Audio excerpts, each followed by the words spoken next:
Good evening, everybody.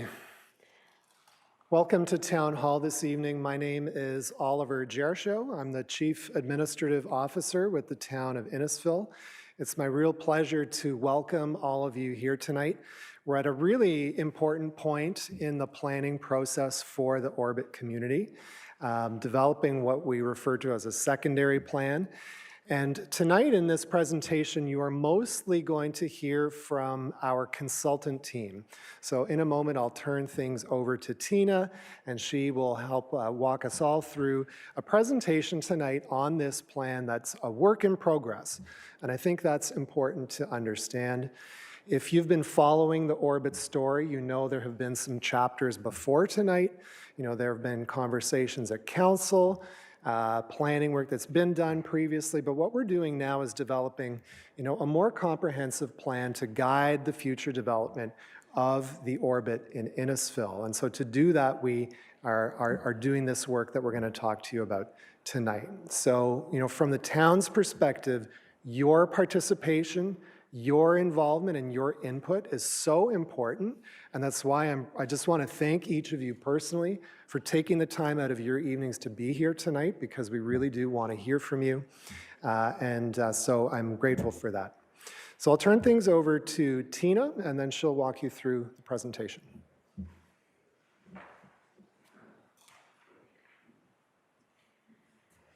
Thanks, Oliver. Before we begin, we'd like to acknowledge that Innisfil is situated on the traditional territories of the First Peoples of Turtle Island. It is shared between the Anishinaabe people of Beausoleil First Nation, Chippewas of Rama First Nation, and Chippewas of Georgina Island First Nation. Innisfil is still the home to many Indigenous people, and we are grateful to have the opportunity to work and meet on this land. So thank you very much. So today, again, to echo Oliver's comments, thanks very much for joining us, and thank you to those. We are live streaming on YouTube as well, so I appreciate everyone who's joining us online. Today is a really important meeting, and we're really glad that you could join us today. As Oliver said, we are looking for feedback. We're looking for your comments. We're looking to know how you feel about the information that you're being presented to tonight around the secondary plan and around the progress that has been completed to date. So we've set up a few different mechanisms to gather that feedback. So we've got Post-its and markers and that kind of thing all set up in the community rooms, which many of you have seen already. So please utilize those, write your comments. If you're not comfortable doing that, tell one of us, we'll write your comments. Don't you like what you see? Do you have any new ideas? Everything is, every feedback is wonderful and valued, and we want to make sure that we capture it in this process as well. So what we'll do now, we have a few new faces on the project team and from the town, so we'll do some introductions, and then we'll jump into the project. It's about a half-hour or so presentation, and what we'd like to do is actually hold questions and keep questions for discussion in the community rooms. Your subject matter experts are here. The project team members are here to discuss with you and answer any questions you have. So after the presentation, we will go back into the community rooms, and you're welcome to continue the discussion in there as well. I'll also mention to those who are joining us online, there is a survey link that has been sent out to you, and over the next 2 days, hopefully tomorrow, everything you see today, the presentation as well as the board material, will be on the website as well. So there'll be an online survey option that will guide you through the boards, and then you can respond if you'd like that way as well. Okay? So I will start with the project team over here. We'll introduce ourselves, and then I will hand it over to Hart first, if you'd like to go ahead.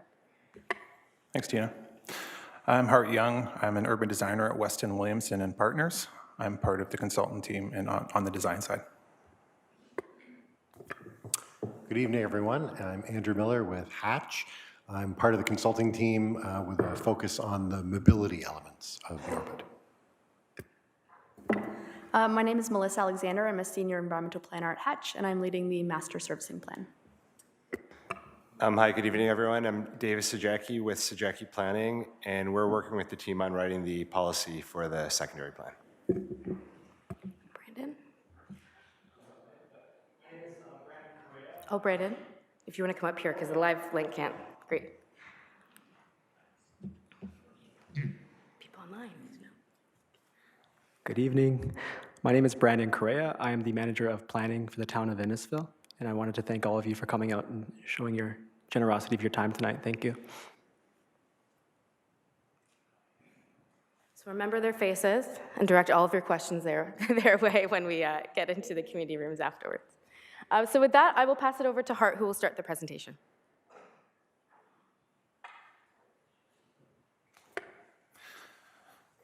Thanks so much, everyone, for coming. I'll just echo, again, what Oliver said, which is that the engagement is a huge part of the project. And the last time we had a major engagement would have been back in June. I'm sure some of you were involved. And then this past week, we engaged with the Town of Innisfil staff, landowners, and the school board. So we've already got a lot of feedback, and we're looking forward to getting more feedback from you tonight. So thank you very much for coming.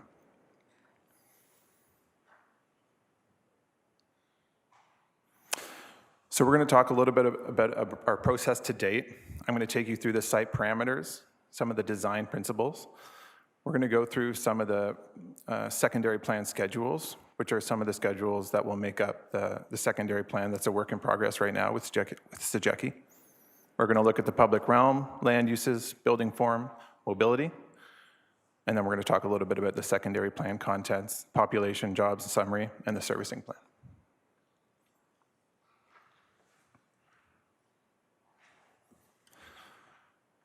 So we started with a concept that was adopted by the town of Innisfil, by partisans.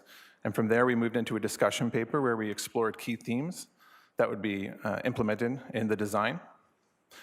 From there, we looked at three major design concepts that some of you would have seen back in June: an orbital design, an arterial design, and more of a cluster design. And then that brings us to our current stage now, where we're developing a demonstration plan, which is the conceptual design we'll talk more about tonight, and the secondary plan, which will have information on streets and blocks, open space iterations, land use, heights and densities, public realm, urban design, active transportation, and transit.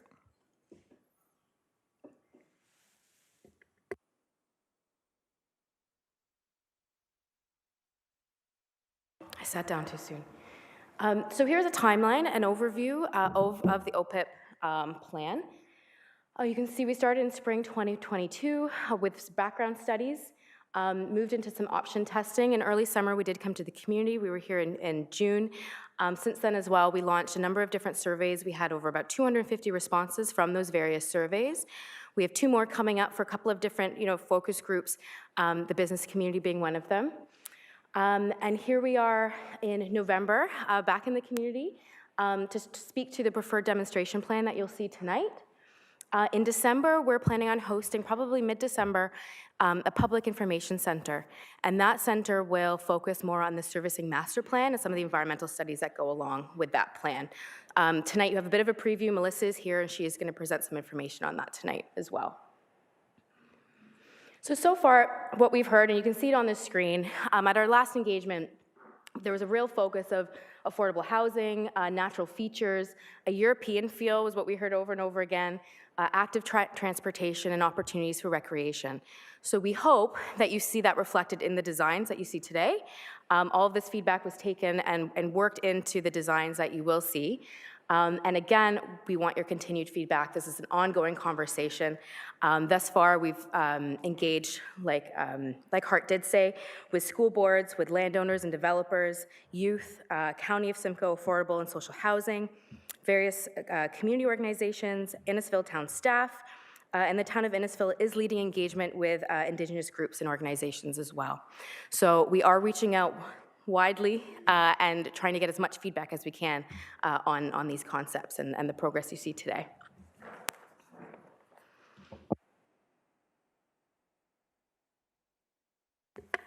Thanks, Tina. We're going to look at some of the site parameters now.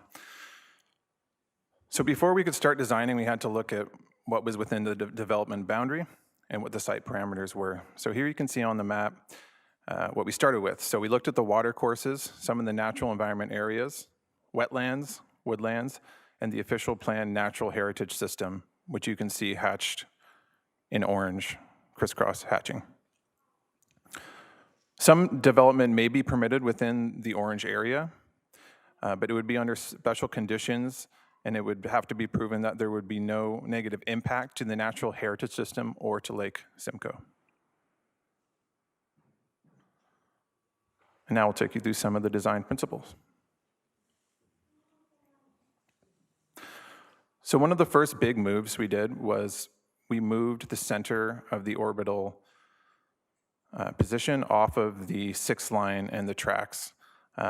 Where it originally was, it wasn't feasible for the proposed GO station location and for traffic movement. So that was one of the first big moves we did, was shifting that focal point. The second big move was establishing 15-minute districts. So some of you may have heard of a 10-minute neighborhood, a 15-minute neighborhood, or a 20-minute neighborhood. And they all revolve around the idea that someone can, within 15 minutes, access all the things they need, such as civic functions, health functions, transit, shopping. So what we did was we established 4 main 15-minute districts, which was the sort of the second big move we established.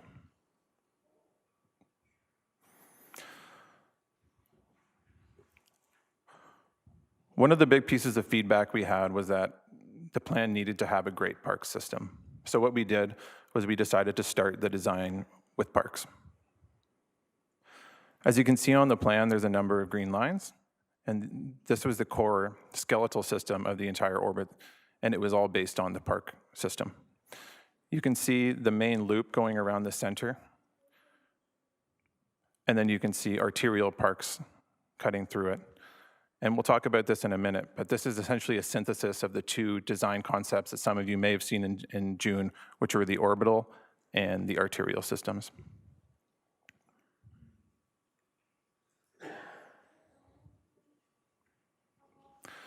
So what do we do with these parks?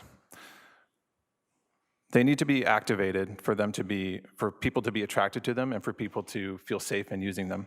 So what are some things that we can do to activate them? On the right side of the screen, you're going to see a great example, which is the Superkilen in Copenhagen. And one thing that they do is they activate it with a lot of different uses, and that's something we've focused on a lot in the orbit design. Some of the uses you can see there are a commercial business center, active uses such as skate parks, civic uses such as schools and libraries, food and beverage, local access from residential frontages, sports halls, workshops, convenience retail, or even a retail center.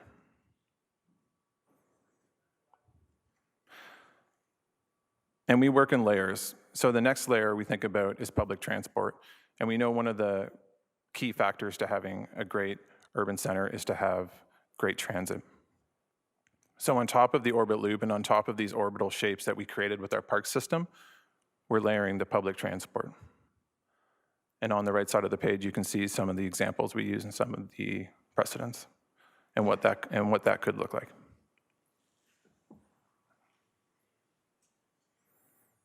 Now we're going to talk about the public realm. So this is a little bit of a look into our design progress for the overall shapes of the orbit. So on the top left, you can see the radial pattern. That's the orbital park loop that I was telling you about. You can see 2 examples of arterial and 1 dispersed cluster. And this really brought us to the open space and natural features design that we have now. And it's really a synthesis of the radial and arterial designs. And not only are we looking to create a great park system that's connected, we're also looking to connect to the existing natural features we have on site, and we'll talk about that shortly.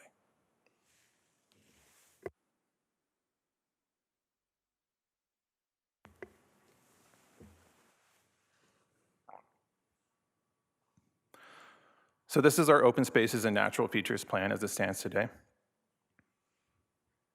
You can see along the tracks, we have a buffer area. We have key natural heritage features, such as wetlands and woodlands, to be protected. We have proposed parks and open spaces and new woodland. So what you can see in the light green is that the proposed parks and open spaces system is a combination of the orbital loop, the arterial parks, and what it does is it basically connects the entire community. So everyone within their 15-minute district has access to parks and has access to ways that they can get around with alternative mode shares, which we'll talk about in a minute.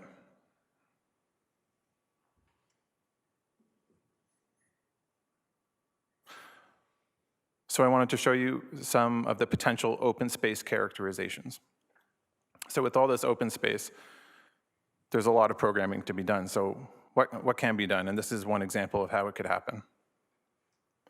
So public squares, active hubs, multi-use sports fields and pitches, potential ice rinks, allotments and orchards, community gardens, wildlife park and nature reserves, civic city parks and urban parks, and cycle paths and multi-use trails.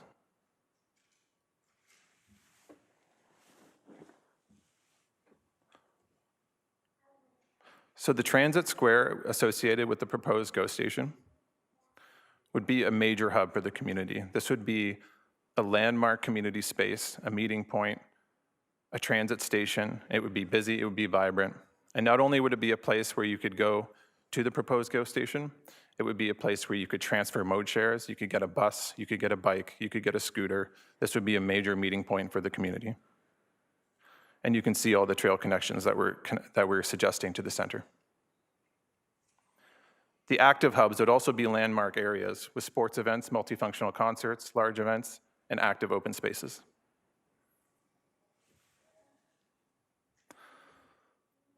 The wildlife park and nature reserves would have low impact uses such as trails where appropriate. It would be very much nature, calm walking trails. Civic parks, where you're seeing the dark purple there, would think of your urban park. So very vibrant, well lit, lots of seating and greenery.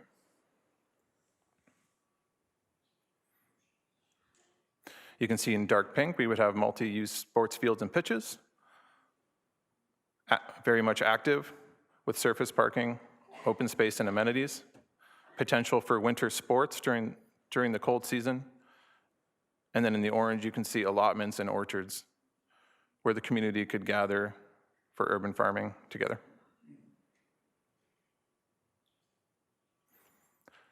And then we've broken down public squares into 3 different archetypes. So market squares would be food markets, seasonal markets, restaurants, very much lively.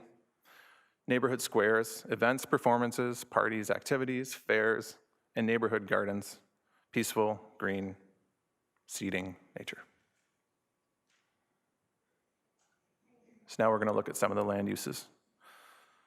So a similar process went into the land uses. We built the overall structure around our park system, and then we thought about it again in the radial, arterial, and then our dispersed cluster system. And we started to look at how can we overlay land uses on top of that? What is the most efficient and what makes the most sense from a circulation and from a user perspective?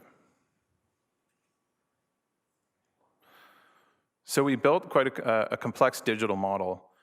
And what that allowed us to do is take these different land use iterations and enter in data and change them on the fly. So we had a lot of different uses and a lot of different iterations, which got us to the iteration we have today. And again, this is a combination of the radial and arterial models primarily. And you can see some of the land uses where we started to implement.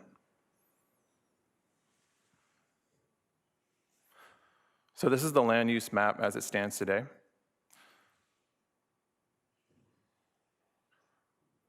We have a gradient from the middle to the outside, and we'll talk a little bit more about building height and density. But you can imagine in the middle, we have the most dense areas closest to the proposed GO station, with the major transit station mixed use area, which covers part of the settlement boundary, which we'll talk about.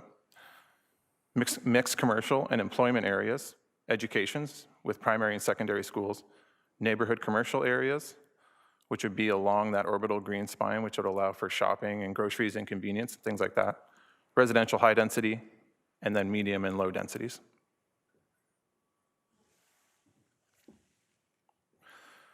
This is a demonstration plan of how we could start to apply community services and facilities. Again, this is very much a work in progress. We've already had feedback from the school boards this week, and we know there needs to be some changes underway to this plan. But what we've done, we've marked some of the potential nursery, daycares, and health areas, cultural civic facility centers, recreational community service, and potential school locations. And again, the idea is that these services should be accessible by everyone within their 15-minute district.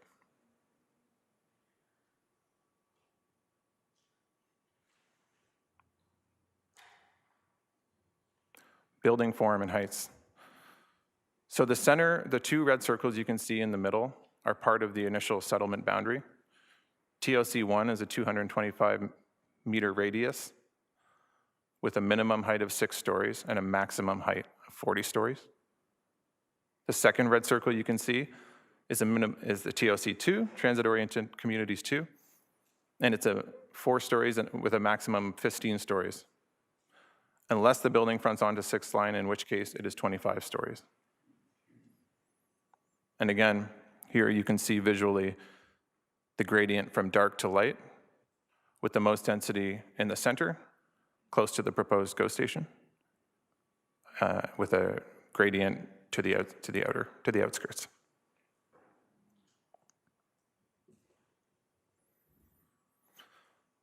Again, a similar image showing you the gradient of dwellings per hectare.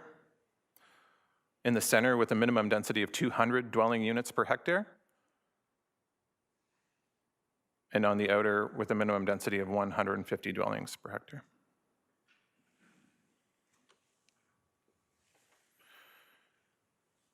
Here's a look at some of the building typologies. So one of the big pieces of feedback we got from the public was that we wanted to have a variety of building typologies and not just towers.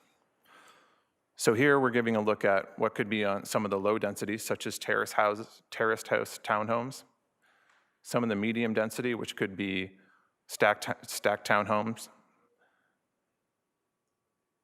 mixed blocks such as flats and townhomes, so mixed-use residential, multifamily residential, I should say. High-density perimeter blocks. Another piece of feedback we got was that we wanted to see more European built form types. So the perimeter block is one that we've implemented here.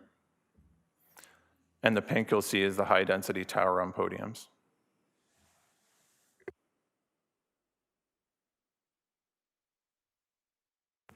I'll hand it over to Andrew for the mobility.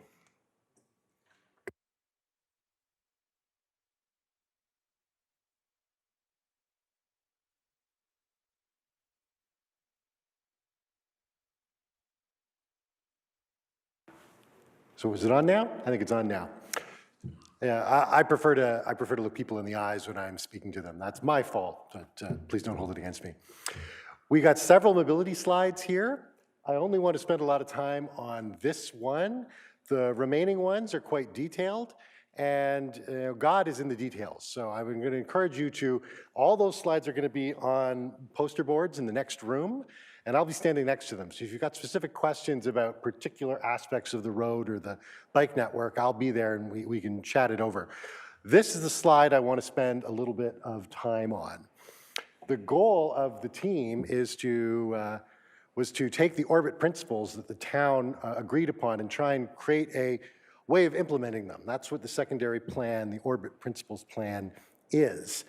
So we started with a mandate from the town of Innisfil, which was essentially not a cookie cutter suburb like, I live in Mississauga, so I know what a cookie cutter suburb looks like. That isn't what the town wanted. The town wanted a development that was, in terms of mobility, emphasize the GO station, I mean, it's an orbiting the GO station, emphasize transit, emphasize active transport, which is a jargon term for walking around under human muscle power, so walking or cycling, although these days active transport also includes scooters and e-bikes, so supplementing but not completely replacing human muscle power with electricity. What was emphasize those, do not emphasize car trips, do not emphasize, especially single occupant vehicle car trips. So that is a strong mandate for an urban place. And you'll forgive me for saying it, but it warmed my heart. That is exactly what a world facing climate change needs, is a plan organized on those principles. So it's a privilege to get to think about how to make those principles real. So as you can see up here, what we've aimed to do is not eliminate cars. This is not going to be King and Bay in Toronto. We understand that people in Southern Ontario, the car is a principal way of getting around, and that's appropriate. It's not, a car is not an evil thing. You shouldn't be ashamed of owning a car. I rode here in a car tonight. But what it should be the case is that if you want to take a trip, under most cases, you should have an option that is not a car. So we can see the mode share. In the mobility planning world, we always plan for what's called the AM peak. That is the hour in the morning when most people are riding. When any mobility system is at its busiest. So if a system can handle the morning peak, it can handle anything that's going to happen at any other time.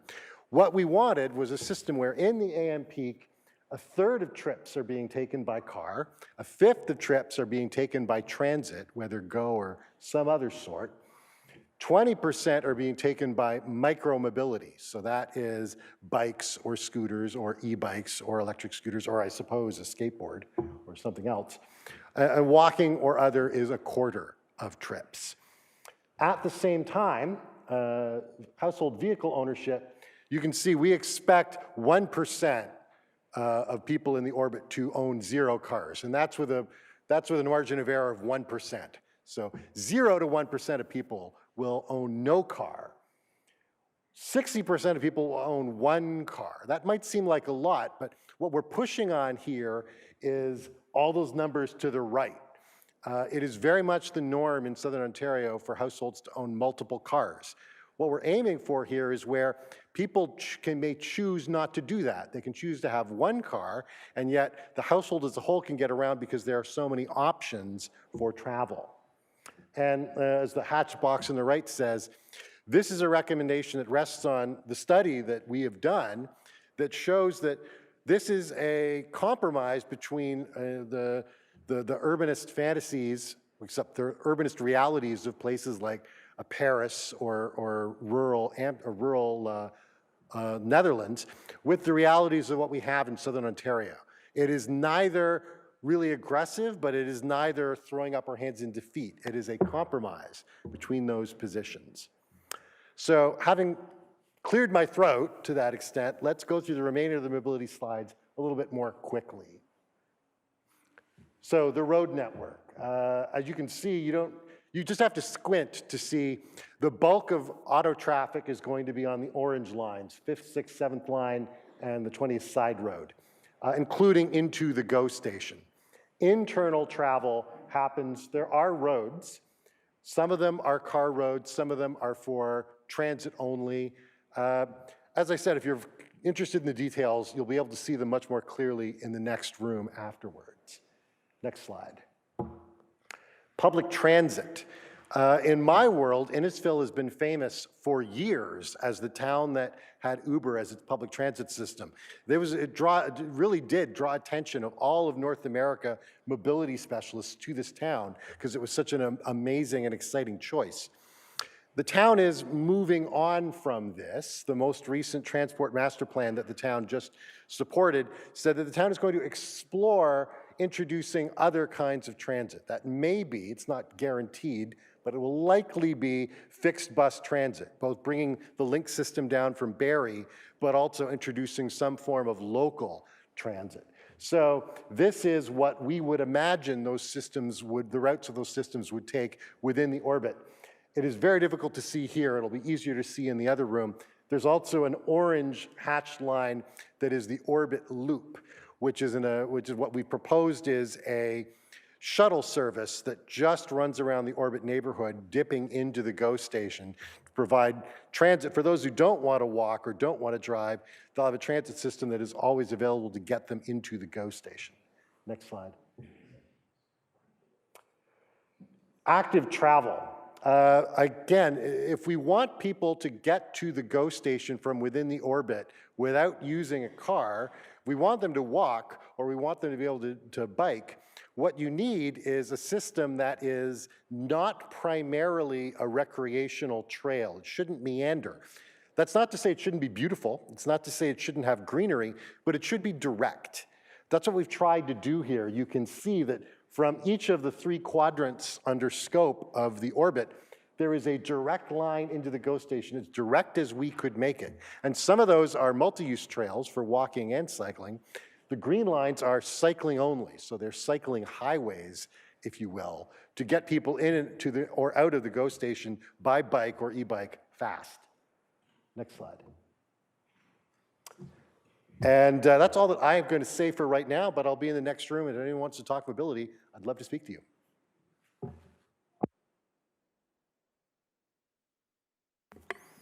Thanks, Andrew. And just to clarify, I'm also looking forward to looking at you in the eyes. I don't get many opportunities to sit up in a counselor's chair, so. So I know we're running out of time. This is an image you'll get a chance to see across the hall again, and some of you may have already seen it. This is an artistic interpretation of the orbit. So one thing I want you to focus on here is the orbital green spine heading down toward the center core, and then that sort of golden aura around the civic building that is being represented there is very much part of the core of our design intent.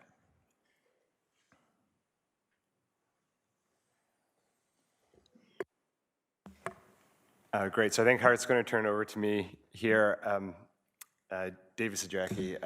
I also, I guess, like looking at people in the eye, but I'm going to stay seated as well. Partially because Andrew always speaks eloquently and has a stronger vocabulary than I do. But what we have on the screen is really just outlining the secondary plan itself. So our role is to take what you've heard today and start to put it into text that includes a narrative and a policy, looking at what the plans are for the area over the next 30 years, as well as beyond the next 30 years. So to 2051, to tie everything together with county and provincial documents, as well as a series of master plans that the town has underway, and then beyond that, looking at full build-out. It's divided into 4 key areas. So the first part is really just the introduction, so describing what are the vision, objectives, as well as what do you see on the ground today within the 2 areas that Hart spoke to, the Transit-Oriented Community 1, the Transit-Oriented Community 2, so a 225 meter radius for TOC 1, a 425 meter radius for TOC 2, and then what is actually called Transit-Oriented Community 3, the broader lands, which are the remaining lands that form the remainder of orbit. What you've seen today, including that image, is really just one view of how, based on the directions that are presently being drafted, the area could build out. So we're calling that a demonstration plan. So chapter 2 is really speaking to what the area to full build out could look like under one scenario. There's a number of scenarios of the way it could build out because we're providing directions around heights, around form, around densities. But in terms of what you see on the ground, it'll look a little bit different than from what that demonstration plan is. We've also divided the area and continue to divide the area into a series of precincts. So there'll be very specific policies and directions within each of those precincts as well. Chapter 3 is really the bulk of where all of the, what the policy is. So it's the policy that has the specific, it's called statutory direction, that is the area that is to be followed as development proceeds. So it's divided into 10 kind of key areas. First is, as mentioned, we're looking at, this is a forward-looking community. So thinking about how do you bring sustainability and resiliency into the picture. Andrew spoke to mobility, and as part of mobility, it's really talking about what do the blocks look like? How do you create those walkable blocks? What are the correct sizes around those? How do you create, we're calling them active frontages, but how do you really animate what is the ground experience that people are experience through their day-to-day activities as they're walking or moving in other manners through the site? Land uses and built form. So land uses really talk to within each area of the site. What are those permitted uses? I can go to a lot of detail on this stuff. It's interesting too because it relates very closely to zoning, and there's been recent legislation that's come out from the province that it has some implications on areas around major transit station areas, which this is. But it also, within that area too, it speaks to the densities and the heights that are permitted. Public realm, that's really speaking to, as Hart mentioned, the open space, both for public spaces as well as private spaces. So any areas that are either publicly owned or serve a similar function but are private spaces. Housing, looking at, because this is a major transit station area, things are consistently changing in our world, but what are directions around affordable housing and a new type of housing that's called attainable housing? I won't go through mobility, just around parking, heritage facilities within the area. Very important part of this is community services and facilities. So we know if this population is coming, what is needed to support that. So directions around schools, community centers, daycares, et cetera. And then finally, the last portion of that, there's two portions. Melissa will speak to the servicing, and then looking at in more detail each of the precincts, talking about, you know, what is the view and how do we want to see that, the vision and how do we want to see that built out. And then the last chapter is really just about, okay, we have all these directions. What are the tools in place that allow us to phase the plan and look at all the necessary steps that need to be part of that. So next slide, please. And I'll take you through the demonstration phasing. So again, this is very much a work in progress, very much preliminary.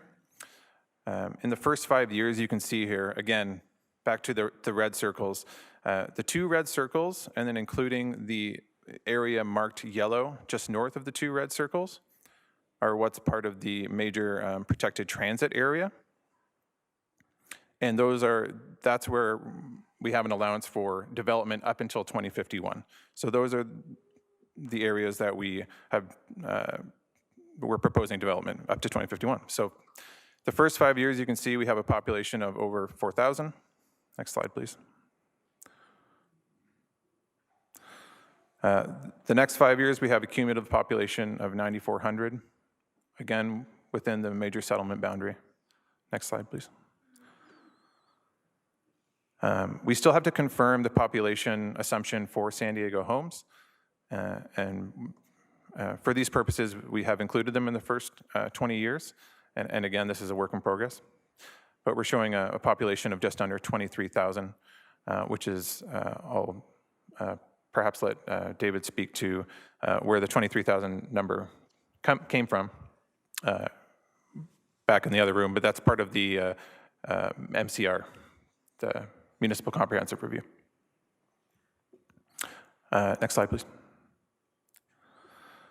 The next 10 years to 2061, we're showing 36,000. And you can see as we go, the areas marked in blue are the next areas to be developed. To 2071, we're showing 51,000. Next slide, please. And then to 2091, which is an additional 20 years, to just over 83,000. Next slide, please.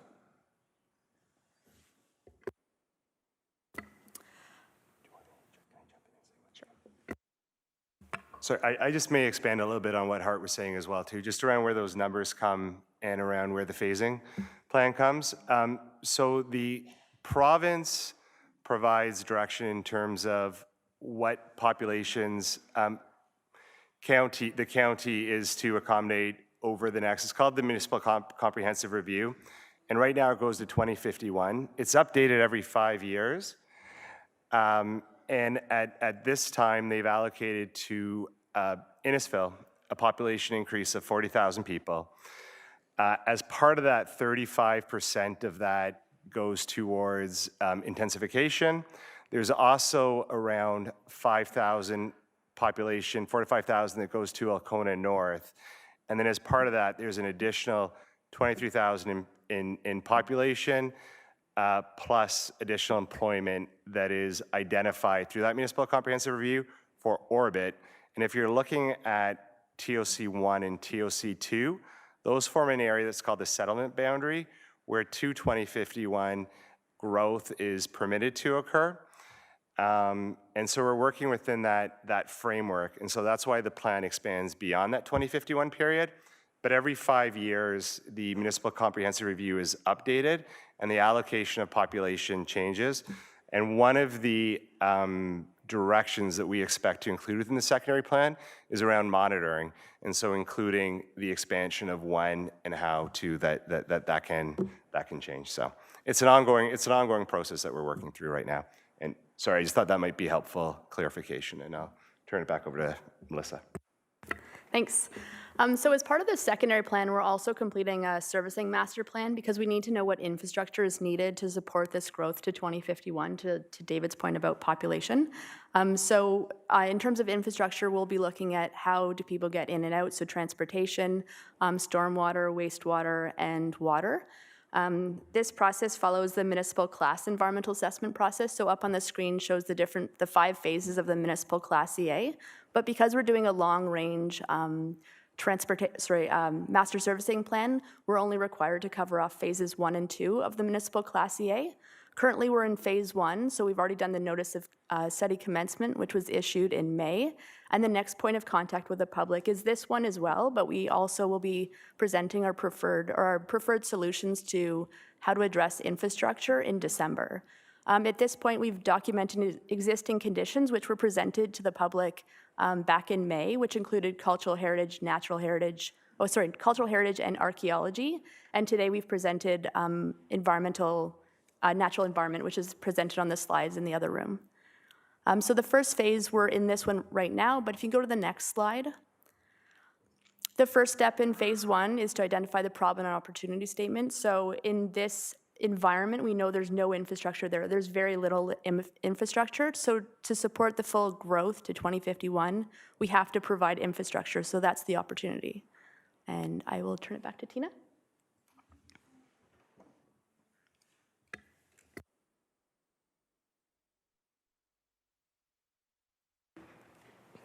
Thanks. So that concludes the presentation for today. A little bit over that half hour, by 15 minutes, but we've got about 45 minutes now to go back into the community rooms.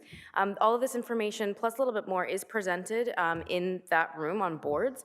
So we do ask you to interact with those boards. Let us know what you're thinking. Interact with the project team. These are your subject matter experts, so feel free to ask questions and continue the discussion there. Thanks very much for joining us today. We really appreciate you being here. And to those online, we appreciate you joining us as well. And again, all of this information will be available online over the next couple of days. You'll get notification when that's available, as well as an online survey as well. So thanks again for joining us today. Oliver, did we have anything else? No. Thanks very much. We appreciate your time, and we'll see you back over in the community room.